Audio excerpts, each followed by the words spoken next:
Okay, here we go. Today I will talk about, well, basically financial malware.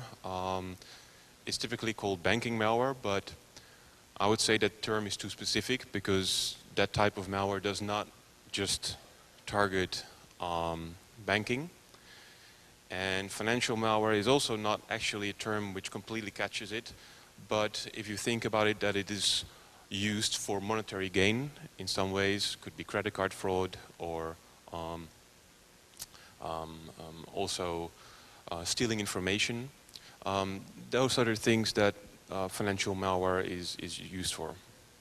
I will talk about the landscape of malware, so to talk about what kind of things are done, what kind of malware families exist, what types of attacks they carry, and the situation in Korea. I will give 3 different examples of banking malware attacks that take place, that have taken place here, and I'll also go into their level of success. And I will discuss a bit of point-of-sale attacks, which I know also happen here. I don't have any actual examples for Korea, but just like the same type of attacks would work here that would work in the US, where it's very popular to use this type of malware. I have to very quick about me. I've worked for a company called Fox IT in the Netherlands for 10 years now, almost.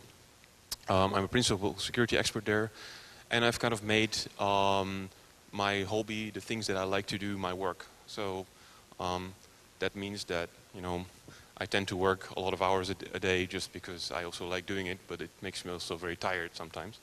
And as you all know, my birthday today,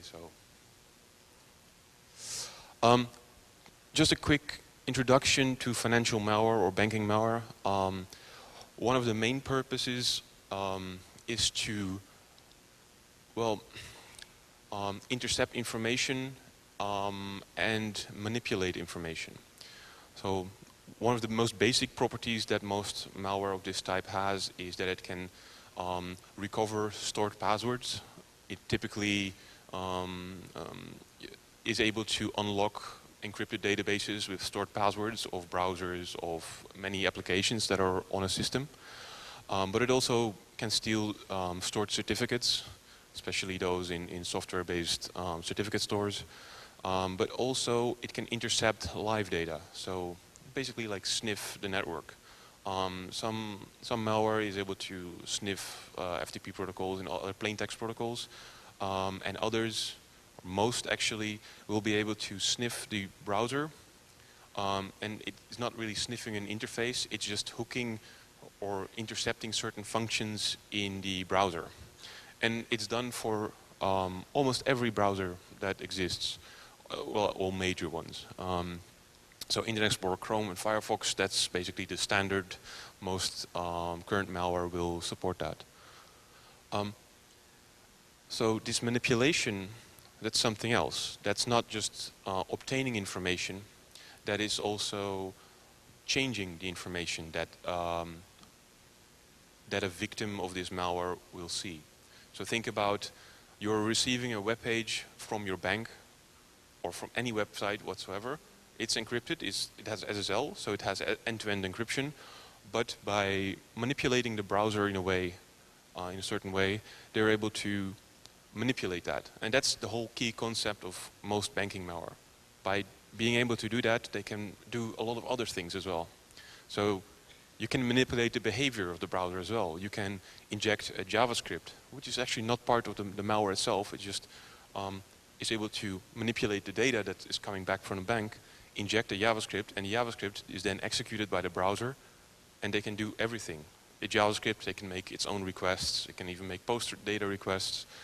So, for example, what you can do, if you manipulate the stream, the SSL stream of an online banking system, you can inject a script which will automatically add a transaction.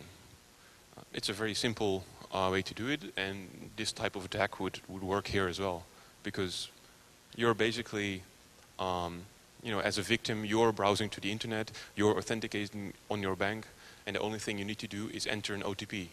the OTP, the small devices that most banks issue these days. A lot of people still have the old indexed ton cards, the cards with all the numbers on it. You might know what I mean. But basically, adding a transaction is a very simple process. You just need to understand how the bank works inside. So just what kind of requests are sent to the bank and from the bank. Now, some of the Korean banks actually use the applications that are installed to, I guess, provide their own kind of encryption or own SSL instead of using HTTPS. So in that case, standard Trojan will not work, and you would have to write something custom for that solution because it's not using the standard browser interface which the Trojan hooks. So the last point is simple. So what kind of ways can you use to manipulate the data? And it really depends. So during the past 10, 15 years, there have been multiple ways to manipulate web pages, and the most simple one is like the interface that that Internet Explorer, for example, offers. That's using a browser helper object. A browser helper object basically is a plugin, and it has access to the full document object model, so it can modify anything in the web page.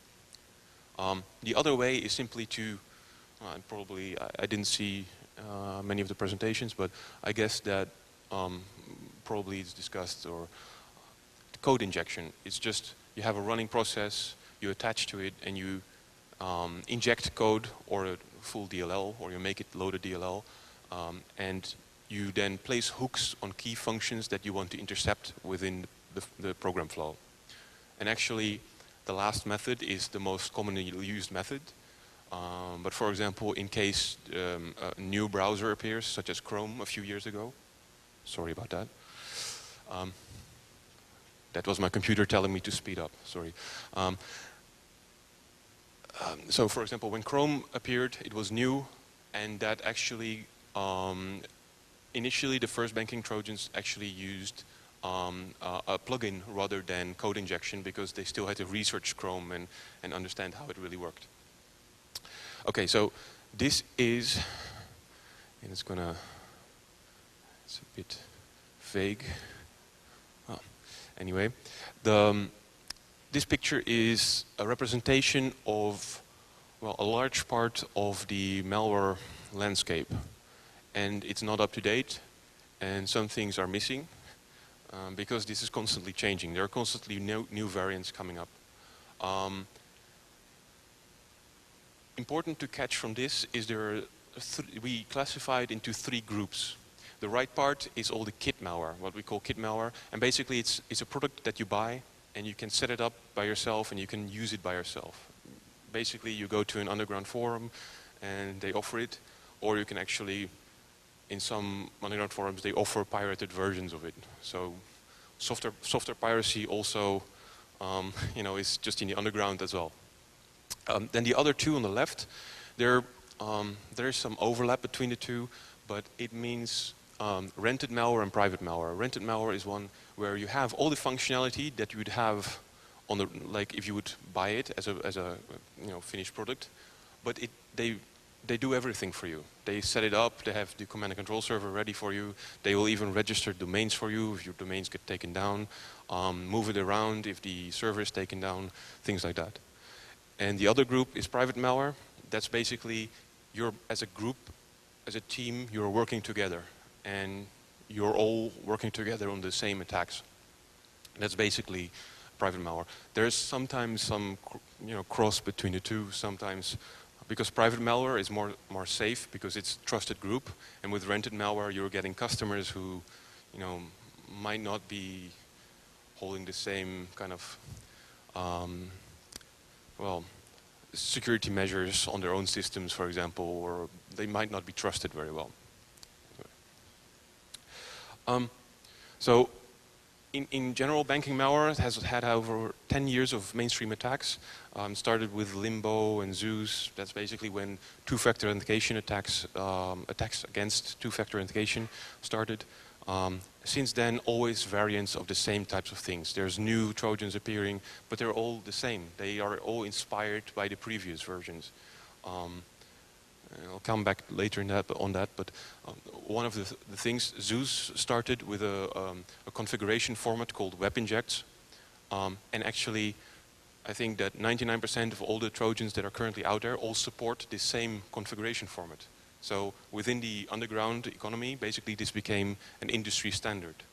And this industry standard is basically to have a configuration which explains what to modify in the online banking stream, for example, or in the web page that is returned by the bank, what to modify at which places. So it's a very simple configuration format, just has a number of rules that it goes through. And these guys are typically very practical, so they just make something, it works, they ship it, they don't think too much about security and other things, and you know, if it breaks, they fix it and ship it again. When it comes to actually researching this, it is not too much challenging overall. There are some exceptions where it's really difficult to reverse engineer, or they are really protecting themselves well. In some cases, for example, they're very targeted at one specific country, and if you are not researching it in that country, you will not find out how it exactly works, because it has another stage or another part that you cannot get easily, for example. So there are also a few interesting examples of malware. Peer-to-peer Zeus is one of them. It started as the original Zeus. Then about, I think, 2009, they started the group together that started to do online banking attacks in a more organized way, and especially targeting corporate banking platforms, which is, you know, corporate bank accounts usually have a lot more money and are able to move a lot more money. And they modified the malware. They actually, the original author of Zeus kind of retired, and he actually went private. So before he was making the kit malware, which was the part on the right of the graph, now he was doing this private malware and developing only for this smaller team. And by, say, small team, it's still more than 50 people that were involved. And it was challenging because instead of traditional communications, it used a peer-to-peer network, and it was quite well made. It had some vulnerabilities in the peer-to-peer network, but whenever someone started to abuse those vulnerabilities in the peer-to-peer network to take it down, they quickly recovered from that and fixed the vulnerabilities that were abused. So they were very quick to fix it. They used very good bulletproof hosting. Often people say, well, this hosting is bulletproof, and it's not really. But what they used was servers that were rented and stationed somewhere in Ukraine, we believe, did not actually have an IP address, but they transported whole net blocks with BGP and various VPN tunnels over to there. So all the IP addresses were really virtual. The IP address was assigned to a server which was in a completely different country, but finally the IP was transported over many networks and then finally arrived in Ukraine, where it was assigned to a server. If someone blocked the IP address, they could simply get a new one. If someone blocked the whole net block, they would just get a new net block. And that has worked for, well, the past 10 years, basically. And they're still doing that today. And it's very difficult for law enforcement to, well, get after this because it goes through so many countries, and it's constantly changing that it's hard for them to really figure out where it is going. And additionally, the people who were doing this group, peer-to-peer Zeus group, were very experienced. They had many years of experience, and this showed in the behavior they had. And if, for example, something didn't work, they just moved on to another target, the next target. They didn't continue to work on the same problem and try to see if they could solve it. If someone was being difficult, they would just move to another target that was easier. This is a simplified view. It's already complex, but a simplified view of the peer-to-peer Zeus network. So on the left, you have a peer-to-peer layer. You have some concept of supernodes. They're talking to a proxy layer, and they're talking to the bulletproof backends. And then within the backends are traditional Zeus instances. So there were 28 different instances, And also through the same proxy layer you could reach the fraud backend. So you had the malware control backends and you had the fraud backend where when an online banking attack happened, the attackers could communicate through that fraud backend, and there would be a man in the middle between the victim and the online banking session that they opened. Interesting to see. Yeah, it's not so sharp, I think, but here below you see a builder and a debug bot. Basically, they had all kind of their own systems that were connecting to the same peer-to-peer network to monitor it. So one was to monitor it to see attacks against the peer-to-peer network. Another was to use the builder. And the builder is used to build the malware, the updates, and the configurations. But also they would get a seed list of peer-to-peer nodes, put it in the builder, and the builder would then connect to the peer-to-peer network and spread RSA-signed messages, which could contain a configuration or an update or other messages such as the selection of supernodes or information on proxies. So when it comes to actual group, this is just one example. The peer-to-peer Zeus had two leaders. One of them was Slavic, which we'll get into a little bit later. They had a support team which was supporting various extra services that were offered. And they had a lot of third-party suppliers. So in this underground economy with banking malware, there are a lot of extra services that are offered. Things from exploit kits to infect people, spamming services to deliver the malware via email to people, other, supporting malware, which could be a loader or could be, for example, the ransomware that actually encrypts files on your system, things like that. And you will see that the lowest part, that's all the other different teams. And there were 28 different teams that were using it, some only for a short time, some for the entire time. And one team could consist up to, well, in one case what we saw was that there were 5 people working together in one specific instance. So that's interesting at least. And they would pay a certain fee, and after they paid the fee, they would basically share the profits. So they had a good trust relationship between basically the customers and the people that ran the group. Basically, this guy was indicted last year. He was indicted at the end of May, and at the same time, the infrastructure was taken down, so all these servers that we saw, and the peer-to-peer network was taken over. So by poisoning nodes and doing some tricks, they were able to reroute all the peer-to-peer traffic to a select number of nodes and be able to control them. The indictment, the guy was in Russia, and Russia does not extradite people, and also, even though multiple requests have been made, they have never really prosecuted him because he did not do any fraud in Russia itself. And in Russia, even if you do crimes against institutions in Russia, they will be very upset about it and will prosecute that person. But if you are only attacking banks in other countries, they don't care too much. So what types of attacks are there? So I've been referencing a lot to what is called transactional fraud. So that's actually going to online banking and making an actual transaction. There are other types of fraud as well. I touched upon it. That's like credit card information social engineering. So you're social engineering the data that you need to create a transaction using credit card details. And you also have other information that you can gather and monetize at a later point. But one of the main things that is being done is transactional fraud. And there you have automated attacks, which is something I touched upon before.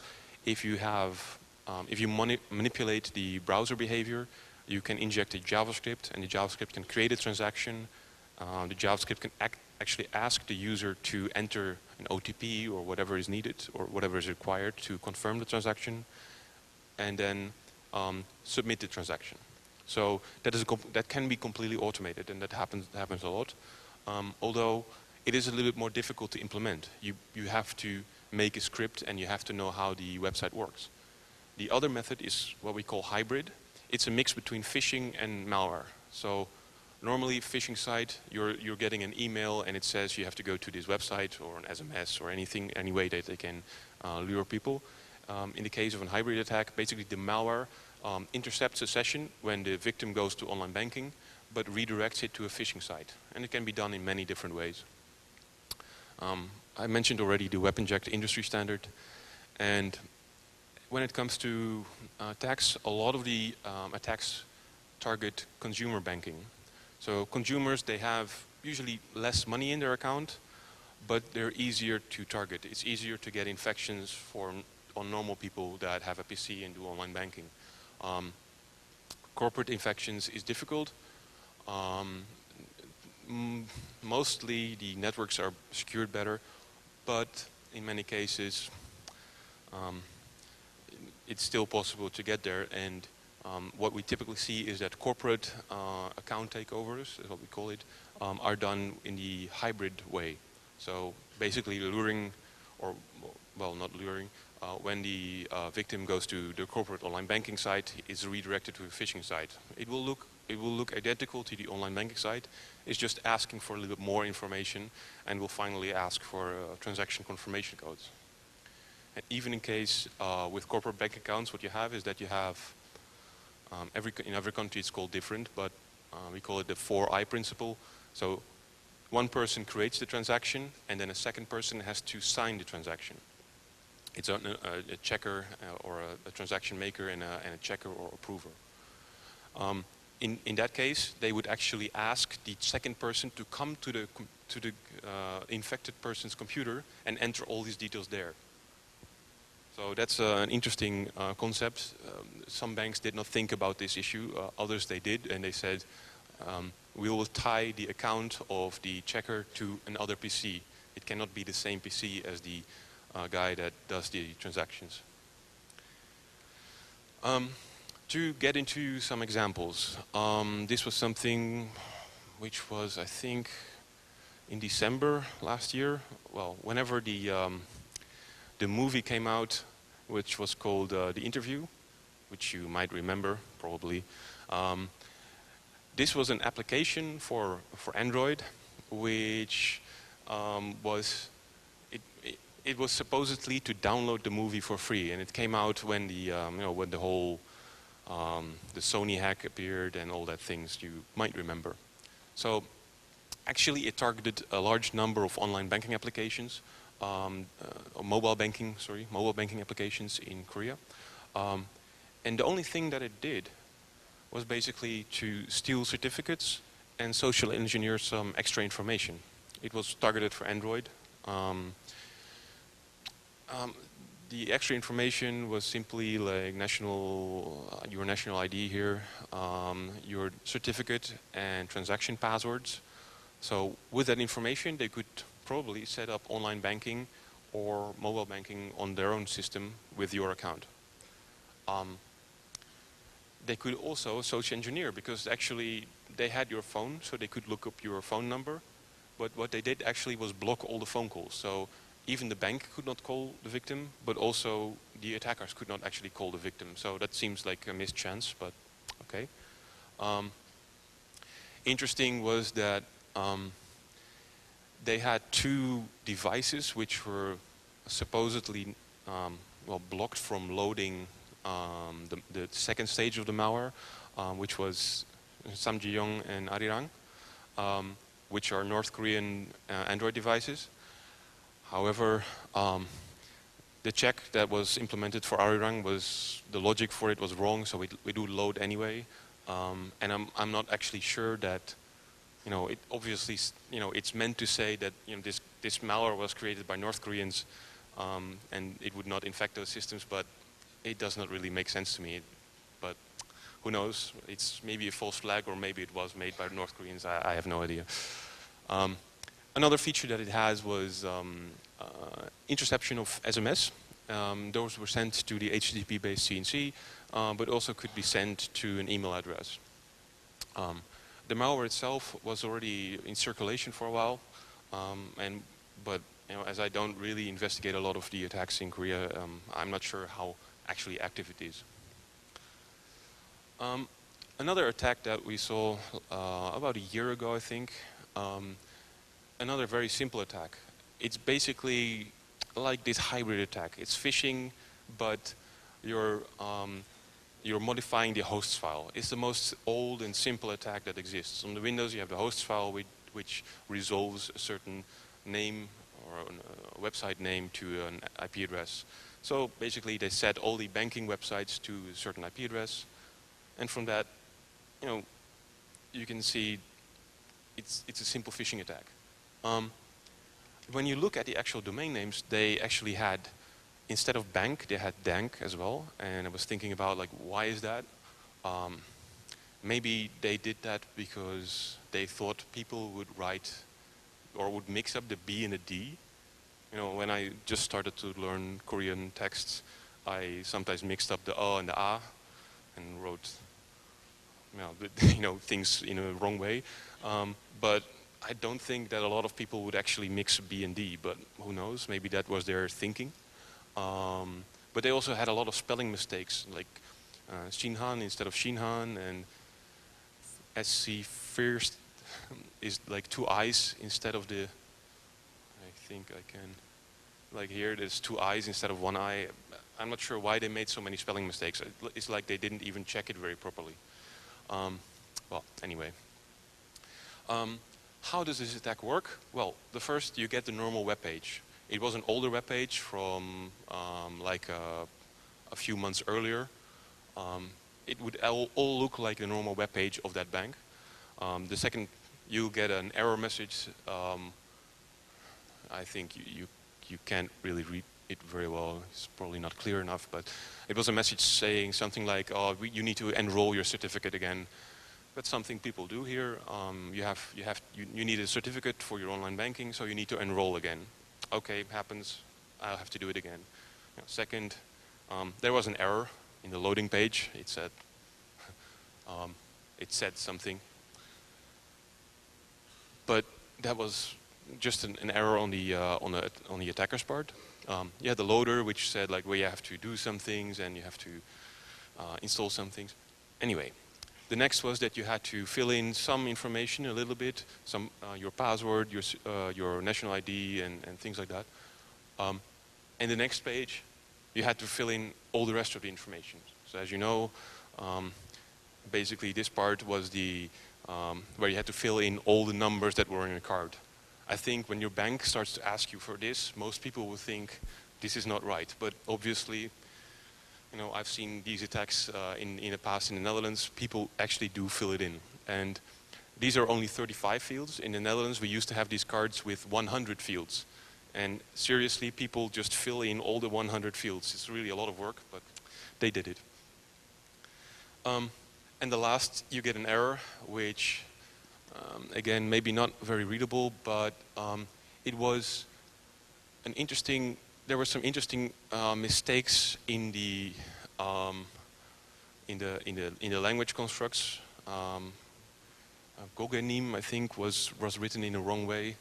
That said, well, my Korean friend said that it seemed not that it was written by someone who was actually Korean.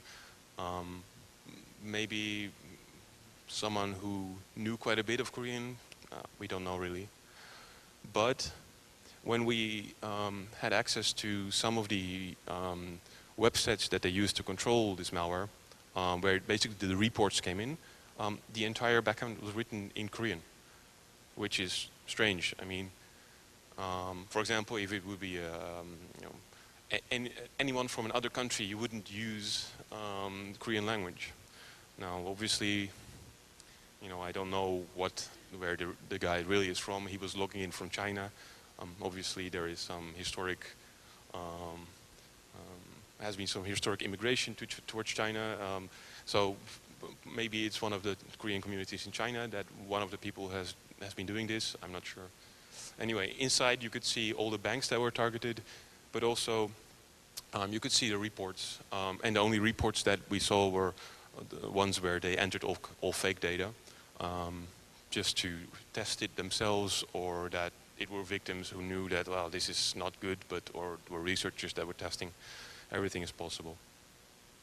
A third attack that we saw, and that was actually from this year, it happened suddenly by the end of February. Interestingly, 2 banks were targeted. What they do in this attack is, again, a hybrid attack. So when the browser is trying to go to one of the sites, it will actually redirect it to an internal, well, basically randomized domain, and that will look that up, and will send it to the IP address listed above. Basically, a very simple, straightforward attack to social engineer information with that information that they can set up a new session where they can make a transaction. Dire is very global. It is targeting many different regions and very successfully. It's also targeting corporate banking mostly, so large transactions of hundreds of thousands of dollars up to several million of dollars. And it goes to, for example, accounts in Hong Kong, accounts in the eastern of Europe or the Middle East. They try to find ways to get people to open large corporate accounts, move money into that, and then spread it over multiple accounts. And then after that, they do things with that money. It's not entirely clear how they, what kind of methods they use, but they seem to be actually buying equipment and stuff and moving that back to Russia. That seems to be their MO, and then selling that stuff. Actually, an interesting thing, I'm not sure if Dimitri is still here. He's probably the only person that can read Russian, but I've made a Google translation myself as well. Basically, they have job advertisements. So for tasks that they don't need specialists for, that need to know the malware, they actually just hire people on a regular website for recruitment called HARU. And there they are basically just asking for a Korean translator. And you might remember that the Korean targets were added at the end of February. This job advertisement was from the 4th of February. And basically what they're asking for is a Korean translator that can work between a certain time, and also that is either located in Moscow, or if working remotely, he or she has to be in Russia, Belarus, or Ukraine. Either of those 3. No other countries are accepted. Well, what did we actually see happen? We saw that there were, by the end of February, spam campaigns. Initially, these spam campaigns were for Australia, New Zealand, and Singapore, and suddenly they also were for Korea. And these spam campaigns, how do they work? How do they get the email addresses, for example? They basically drop the malware on the already infected systems in a certain country. So typically, if your computer is in a certain country, you will have email contacts on your system, which will be, people that live in that country. It's not, it's not very scientific, but it is a simple way. It's the simplest way for them to spread the malware. So they are dropping basically a spam bot, which harvests contacts from Outlook, from Thunderbird, and other email clients, and sends the malware to those people with a nice template, like a fake invoice or anything like that. So it could be a Word document, it could be a zip with an exe in it, it could be all kind of simple ways to social engineer the malware on the system. These campaigns continued. At some point they also started to target Malaysia. But in the end, even though they had quite a bit of infections, they had, for example, in a small period, they had 1,600 new infections. The second most infected country in that period, only the US, which is a main target for Dire, really. And there are also 6,000 different banks in the US, so it's kind of a nice market for them. But that's, really signifies that it was really an intentional target that they had. But did it really work, was the question. So we don't really know if they had any success. And obviously, as I'm actually living here and I had to use the online banking here, it is kind of difficult for them to use it because they actually set up a new session to the online banking system from their own desktop, and then they have to install all these applications. They can't reuse it every time because the applications and the certificate is tied to a certain system. So they have to install all these programs and all that while the victim is still waiting. So he's waiting and waiting until you have to install all these applications. So it's a very difficult attack to create. It would be easier for them to just take over the desktop of the victim or create a hidden second desktop and do the transaction from there. But they're not capable of that with the current malware. They want it, so. Anyway, my conclusion is that it might have been just too complicated to execute this attack with their malware. So I guess that's a reason. I don't know why they did all the investment by recruiting a Korean translator, getting all the spam campaigns out. I'm not sure, maybe they had some small successes, but for sure they didn't do much more because just the 10 first days of July, they had a total of 3,870 infections, which is really not that much. So they're not doing the Korean spam runs anymore, so I'm pretty sure that they're not targeting anymore Korea. And well, they've moved on to other countries as well, in Europe, in Asia, and in the US. Okay.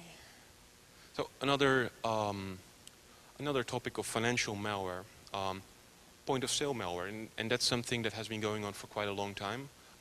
You have, of course, the traditional skimming, which is more like in the physical domain, but you also have point of sale systems which run Windows very typically, or even the terminal does not run Windows. Then the terminal sends the information to some central server where the unencrypted information is also in memory, and that server will run Windows and is also going to be vulnerable at some point. So counterfeit cards, which is the cloned cards, the physical credit cards basically, or physical debit cards, they can be cloned, and that was already a popular crime when the Target breach happened, which was some 30 to 40 million cards which were exposed in that period. That really made everybody who was not into point of sale malware already consider it, definitely. And we've seen a lot more people get into that specific game. Now, to get to point of sale systems, a lot of the traditional criminals used to scan the internet for with default credentials and then try to get access to point of sale systems. That is a tactic which works. It still works today. Vendors just always use the same password for every point of sale system because otherwise the support would be a nightmare. But there's also another way which really works, and that's this. In the same principle, they're using a remote management software like TeamViewer or LogMeIn or things like that. And they're actually, the criminals are now searching in botnets that collect all the information and searching for credentials for TeamViewer, LogMeIn, etc., and using those credentials to find support companies that support point of sale systems. So it's another way to create point of sale botnets, and actually once you have such an account you can have hundreds, and in some cases a recent breach was 8,000 point of sale systems. And 8,000 is really a lot because per day 100,000 cards were basically stolen. That is really a lot because the fraud risk, what banks calculate, is every card is $500 in risk. The actual fraud of a card can be thousands of dollars. So you can think about the monetary loss per day of this. Well, for us, unfortunately, but for the criminals, unfortunately, there are just not enough buyers to buy that amount of cards because you actually have to create a card for that and actually go to a store and buy something. But 100,000 cards is really a lot. Luckily, it has come down a bit, and it's more or less like 10 to 20,000 cards per day, which is still a lot, but a little bit less. One thing I wanted to go into, and I'm not sure how I'm doing with time. I think probably good. 10 minutes? Okay. Anonak was a group, you might have read about this. It was published late last year, our research. Kaspersky also did their research and posted a report that was called Carbonac. And basically this group was targeting two different markets. In Russia, they were actually targeting banks specifically. And their biggest target for that was the payment gateways. So a little bit similar as the talk of Dmitry just before, the payment gateways in Russia are a system which is really from the 80s or something. It's really old, and when they created it, they did not implement anything like authentication or authorization. So once you have access to a payment gateway in a Russian bank, you can move all the money of that bank. There is no limit, there is no accounts, there is no segregation, everything can be done. And that's what these guys learned. So really, that was their main target. If they had access to other systems within a bank, they would use, for example, send or put malware on ATM systems, which then they could basically modify to, well, in one case, one specific case, they would modify the denominations of the bills. So you would get 100 bills of, I don't know what the currency in the ruble, but what the bills are exactly in Russia. But, think about like a $5 bill, or well, the system, the machine thinks that a $20 bill is actually a different value. So you get the system, the ATM machine thinks that it's giving you 100 $5 bills, but in reality is giving you 100 $20 bills. That gives you much more money in a way that's very easy to make. And they actually used the testing software that the ATM company provided and did a simple patch to it, and that was all they needed to do.